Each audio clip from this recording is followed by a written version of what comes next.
కొన్ని రోజులుగా జరుగుతున్న పరిణామాలు అందరికీ తెలుసని తమ జాగృతి భవిష్యత్తు కార్యాచరణను త్వరలోనే ప్రకటిస్తామన్నారు కవిత. తమ ఉద్యమం ఏ రూపంలో చేయాలన్న దానిపై అన్ని వర్గాలను కలుస్తామన్నారు. కేసీఆర్ తరహాలోనే తమ కార్యాచరణ కూడా ఉంటుంది అన్నారు కవిత.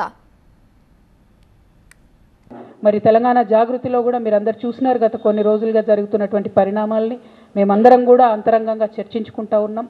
ఒక ఉన్నతమైనటువంటి ఆశయాలతో తెలంగాణలో అడుగేయాలనేటటువంటి ఆలోచనలో ఉన్నాం.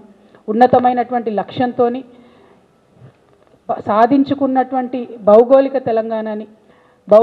తెలంగాణను సాధించుకున్నటువంటి భౌగోళిక తెలంగాణలో సామాజిక తెలంగాణ సాధించే వరకు కూడా తెలంగాణ జాగృతి కార్యకర్తలు విశ్రమించారు. మరి తెలంగాణ సామాజిక తెలంగాణ సాధించాలంటే అన్ని వర్గాలకు సరైనటువంటి అవకాశం వచ్చే విధంగా, అన్ని వర్గాలకు సరైనటువంటి స్వేచ్ఛ వచ్చే విధంగా, అన్ని వర్గాలకు సమున్నతమైనటువంటి సంపద వచ్చే విధంగా తెలంగాణ జాగృతి కృషి చేస్తుందని ఈ సందర్భంగా తెలియజేస్తా ఉన్నాను. తెలంగాణ జాగృతి నుండి మేము లెఫ్ట్ టు రైట్ ప్రతి ఒక్కరిని కలుస్తాం, మేధావులందరినీ కలుస్తాం, కవులు రచయితలందరినీ కలుస్తాం, వారి యొక్క ఒపీనియన్స్ తీసుకుంటాం.